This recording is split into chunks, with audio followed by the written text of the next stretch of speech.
Hi అండి. Welcome to my channel. ఈ వీడియోలో వచ్చేసి ఇది ఓల్డ్ లెహెంగా అండి. అంటే ఆహ్, ల్ లెహెంగా అంతా కూడా చాలా బావుంది. క్వాలిటీ కూడా చాలా బావుందండి. కాకపోతే ఇది చిన్నదయిపోయిందనమాట. కాబట్టి ఇప్పుడు ట్రెండింగ్‌లో ఉన్న అంబ్రెల్లా షార్ట్ టాపు స్టిచ్ చేద్దామని చెప్పేసి చేస్తున్నానండి. మీకు కూడా యూజ్ అవుతుందని చెప్పేసి ఈ వీడియో షేర్ చేస్తున్నానండి. చాలా ఈజీగా ఉంటుంది.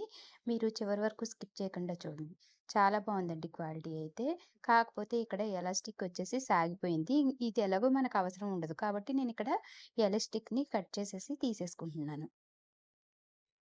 ఆహ్, ఇలా పాత వాటిలిని కూడా రీయూజ్ చేసుకుంటే మనం ట్రెండింగ్‌లో ఉన్న డ్రెసెస్ లాగా కన్వర్ట్ చేసుకున్నామనుకోండి, ఇంకా మళ్ళీ యూజ్ చేసుకోవచ్చు కదా!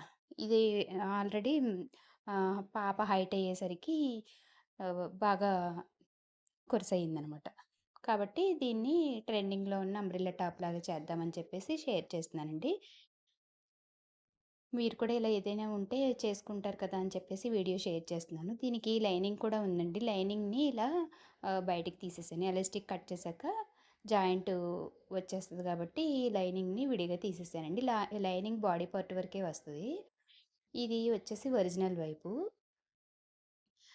ఒరిజినల్ వైపు మార్కింగ్ వేసుకుంటే మనం స్టిచ్చింగ్ చేశాక ఆ మార్కింగ్స్ బయటికి కనపడతాయని చెప్పేసి లోపల వైపు వేద్దామని చెప్పేసి క్లాత్‌నయితే తిరిగేసి వేసుకుంటున్నానండి. చూసారు కదా!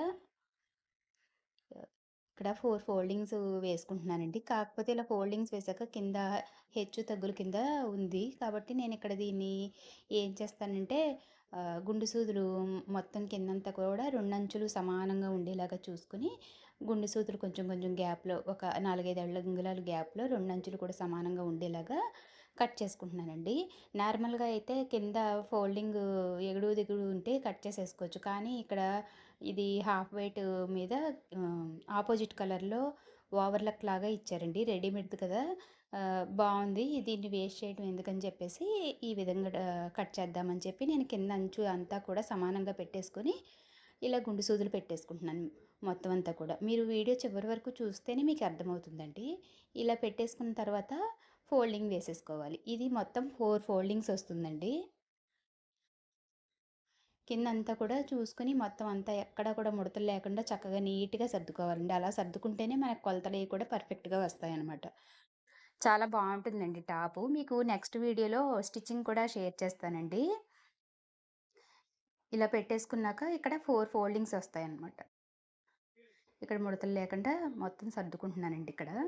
ఒక నిమిషం లేట్ అయినా మొత్తం సమానంగా ముడతలు లేకుండా సర్దుకోవాలి. ఇప్పుడు పై వైపున ఒక హాఫ్ ఇంచ్ ఖర్చు కోసం అయితే మార్జిన్ వేసుకుంటున్నాను. ఇలా మార్జిన్ వేసుకున్న తర్వాత ఫుల్ షోల్డరు అంటే బోట్ నెక్‌కి ఎలా తీసుకుంటామో అలా ఫుల్ షోల్డర్ అయితే తీసుకుంటున్నానండి. ఫుల్ షోల్డర్ కటింగ్‌లో చేసుకుంటున్నానిక్కడ.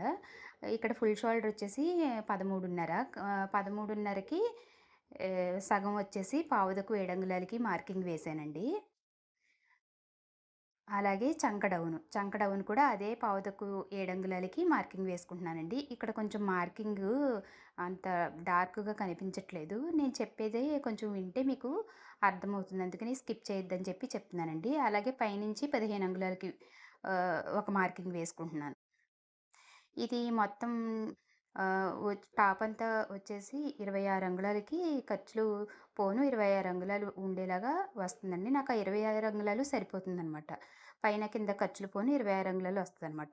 ఇక్కడ చంక డౌన్ దగ్గర మార్కింగ్ చేసాము. అక్కడ మార్కింగు, అలాగే ఇక్కడ వేస్ట్ దగ్గర 15 అంగుళాల దగ్గర మార్కింగ్ చేసాం కదా! ఆ మార్కింగ్ గూడా ఒకసారి మార్కింగ్ చేసేసుకోవాలి. ఇలా చేసుకున్న తర్వాత చెస్ట్ లూజ్ చంక డౌన్ మార్కింగ్ చేసాం కదండీ! అక్కడ చెస్ట్ లూజ్ పెట్టుకోవాలి. చెస్ట్ లూజ్ వచ్చేసి 30 అంగుళాలు. 30లో నాలుగో భాగం 7:30గా పెట్టానండి. ఇక్కడొచ్చేసి వేస్ట్ లూజ్ పెట్టాలి. వేస్ట్ లూజ్ వచ్చేసి 28. 28లో నాలుగో భాగం వచ్చేసి 7 అండి. 7 అంగుళాలకి మార్కింగ్ వేశానండి. కింద వైపు వచ్చేసి ఒక 16 అంగుళాల వరకు పెట్టుకుంటున్నానండి. ఈ పక్కన మిగిలిందంతా కూడా హ్యాండ్స్‌కి సరిపోతుందని చెప్పేసి నేను 16 అంగుళాల వరకు పెట్టుకుంటున్నానండి. ఇప్పుడు ఈ మార్కింగ్స్ అన్నిటిని కూడా స్ట్రెయిట్ లైన్స్ అయితే మార్కింగ్ చేసిన విధంగా కలిపేసుకోవాలనమాట. ఈ కింద వైపు కావాలంటే మనం స్లీవ్‌లెస్‌లా కుట్టుకుంటే మొత్తం ఎంత అంబ్రెల్లా ఉంటే అంతా కూడా పెట్టేసుకోవచ్చు. కానీ నాకు హ్యాండ్స్ కూడా కావాలి కాబట్టి నేనింకా అలా 16 అంగుళాల వరకు మాత్రమే పెట్టానండి. ఇప్పుడు ఈ మార్కింగ్‌లను కూడా కలిపేసుకోవాలి. ఇలా కలుపుకున్న తర్వాత మార్జిన్ యాడ్ చేస్తానండి. వేస్ట్‌కిను, చెస్ట్ దగ్గర కూడా మార్జిన్ యాడ్ చేస్తానండి. యాడ్ చేసి చెస్ట్ దగ్గర నుంచి 1.5 అంగుళానికి పెట్టాను. అలాగే వేస్ట్ దగ్గర కూడా 1.5 అంగుళాలకి పెట్టానండి. ఇలా పెట్టుకున్న తర్వాత ఈ మార్కింగ్స్‌ని కూడా ఇలా కలిపేసుకోవాలి. ఈ వేస్ట్ దగ్గర మార్కింగ్ నుంచి ఆహ్, చివర 16 ఉంది కదండీ! అక్కడికి కలిపేసుకుంటున్నాను. ఇంకా ఎక్కువ పెట్టడానికి కూడా నాకిక్కడ హ్యాండ్స్‌కి సరిపోదని చెప్పేసి హ్యాండ్స్ కూడా కొంచెం లైట్‌గా బెల్ హ్యాండ్ వచ్చేలాగా అన్నట్టు ఉంటుందని ఆ విధంగా కట్ చేసుకుంటున్నానండి. ఇప్పుడిక్కడ చంక రౌండ్ అనేది మార్క్ చేసుకుంటున్నాను రౌండు. ఇ నెక్ వెడల్పొచ్చేసి 3 అంగుళాలు పెట్టుకుంటున్నాను. మిగిలిందంతా కూడా షోల్డర్‌కుంటుంది. ఇక్కడ 1 ఇంచు డౌన్ ఉండేలాగా బ్యాక్ నెక్‌కి ఆహ్, వరకు కట్ చేసుకుంటున్నానండి. ఫ్రంట్ స్టిచ్చింగ్ చేసేటప్పుడు కట్ చేస్తాను. 3 అంగుళాల వెడల్పు, 1 అంగుళం లోతు వచ్చేలాగా కట్ చేశానండి. ఇక్కడొచ్చేసి హ్యాండ్ షోల్డర్ డౌను ఒక హాఫ్ ఇంచు కట్ చేసుకుంటున్నానండి. ఇది బోట్ నెక్ టైప్ కాబట్టి ఫుల్ షోల్డర్ కలత కాబట్టి ఒక హాఫ్ ఇంచ్ డౌన్ చేసుకుంటే మనకి పర్ఫెక్ట్‌గా షోల్డర్ అనేది షోల్డర్ పైకొచ్చేలాగా ఉంటుందనమాట. ఇప్పుడు మనం మార్కింగ్ చేసుకున్న విధంగా కట్ చేసుకుంటున్నామండి. ఇలా మీరు కూడా ఏదైనా లెహెంగాస్ అయ్యి పాతవి పిల్లలు కట్టుకొని ఉండి క్లాత్ అది ఆహ్, బావుంది అనుకున్నప్పుడు వేస్ట్ చేసుకోకుండా ఇలా షార్ట్ టాప్ లాగా చేసేసుకుంటే ఇప్పుడు ట్రెండింగ్‌లో ఉన్న టాప్ లాగా వస్తదనమాట. స్టిచ్చింగ్ వీడియో మీరు నెక్స్ట్ వీడియోలో చూడండి. ఇప్పుడు ఆ సైడు మిగిలిన క్లాత్ ఉంది కదా! వీటిని నేను హ్యాండ్స్ కట్ చేసుకుంటానికి తీసానండి. ఇదిగోండి ఓపెన్ చేస్తే ఇలా మధ్యలో జాయింట్ ఉంటుంది. కానీ ఇంకా ఇక్కడ ఏదైనా మోడల్‌లాగా స్టిచ్ చేసేటప్పుడు వేద్దామా అనుకుంటున్నాను. చూస్తానండి. లేదు అంటే అలా అయినా సరే ఇంకా స్టిచ్ చేసేస్తాను. ఎందుకంటే ఇంక అవకాశం లేదు కాబట్టి మనకి క్లాతు. ఇది రెడీమేడ్‌ది కాబట్టి మనకు బయట కూడా సేమ్ దొరకాలంటే దొరకదు. కాబట్టి ఇంక దీన్నే ఇలా స్టిచ్ చేసేసుకుందామని అనుకుంటున్నాను. లేదంటే మధ్యలో ఆ జాయింట్ దగ్గర ఏదైనా మోడల్‌లాగా స్టిచ్ చేస్తానండి. ఏదైనా సరే మీకు స్టిచ్చింగ్ వీడియోలో షేర్ చేస్తాను. కాబట్టి ఛానెల్‌నయితే తప్పకుండా సబ్స్క్రైబ్ చేసుకొని పెట్టుకోండి. ఇప్పుడు హ్యాండ్ పొడవొచ్చేసి 16.5 అంగుళాల వరకు ఖర్చులతో సహా మార్కింగ్ వేసుకుంటున్నానండి. ఈ సైడ్ అయితే జాయింట్ల దగ్గరైతే సైడ్ అయితే ఖర్చుల దగ్గర జాయింట్ పడుతుంది. 16 అంగుళాలకి మార్కింగ్ వేశాక ఇలా స్ట్రెయిట్ లైన్ అయితే మార్కింగ్ చేసేసుకుంటున్నాను. ఇప్పుడు హ్యాండ్ డౌన్ తీసుకుంటున్నానండి. ఇక్కడ 3 అంగుళాలకి మార్కింగ్ వేసుకుంటున్నాను. ఇలా వేసుకున్న తర్వాత ఇక్కడ కూడా మార్కింగ్ అయితే చేసేసుకోవాలి.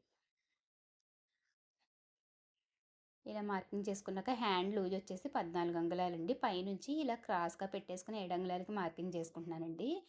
ఇప్పుడు పైన పొడవు కాడ నుంచి కింద వరకు కూడా మధ్యలోకి ఇలా టేప్‌ని ఫోల్డింగ్ వేసేసుకొని మధ్యలో 4 అంగుళాలకి ఫోల్డింగ్ వేసుకుంటున్నానండి. అంటే హ్యాండ్ లూజ్ వచ్చేసి 8, 8లో సగం 4కి పెట్టానండి.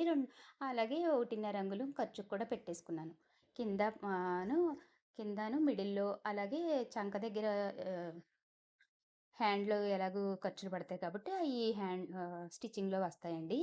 ఇప్పుడు ఈ హ్యాండ్ కర్వ్ స్కేల్ తీసుకొని ఇలా పెట్టేసుకొని మార్కింగ్ అయితే చేసేసుకుంటున్నాను. ఇలా చేసేసుకున్నాక ఈ సైడ్ మార్కింగ్స్ కూడా కలిపేసుకుంటే కింద మీకు బెల్ హ్యాండ్ లాగా వస్తది. ఇప్పుడు స్కేల్ పెట్టాను చూసారు కదా! మీకు అర్థమవుతుంది కదా! కటింగ్ చేశాక అర్థమవుతదండి. ఇలా మొత్తం ఖర్చులకు కూడా ఒక మార్కింగ్ వేసేసుకొని కట్ చేసేసుకోవాలి.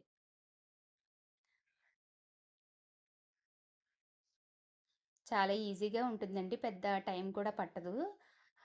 ఇలా మీకు ఏదైనా ఓల్డ్‌వి ఉన్నాయంటే నేను స్టిచ్చింగ్ చేసినప్పుడు మీకు షేర్ చేస్తానండి. కాబట్టి ఛానెల్ తప్పకుండా లైక్ చేసి, షేర్ చేసి, సబ్స్క్రైబ్ చేసి పెట్టుకోండి. ఇలా షేప్ వచ్చింది చూసారా? కింద అంబ్రెల్లా స్లీవ్ లాగా లూజ్ వస్తదనమాట. ఈ ఖర్చుల దగ్గర ఈ క్లాత్‌నయితే అటాచ్ చేసేసుకుంటాను. అలాగే ఈ టాప్‌కి కింద బాటము జీన్స్ ప్యాంట్ మీద ఏసుకున్నా వేసుకోవచ్చు. లేదు అంటే ప్లాజో ప్యాంట్ అని అలా ఉంటున్నాయి కదండీ! వేసుకుంటే చక్కగా మంచి లుక్ వస్తదనమాట. నేను కట్ చేసేటప్పుడు లైనింగ్‌ని స్టిచ్చింగ్ చేసేటప్పుడు అటాచ్ చేసుకుంటానండి. కాబట్టి స్టిచ్చింగ్ వీడియో కూడా ఫాలో అవ్వచ్చు.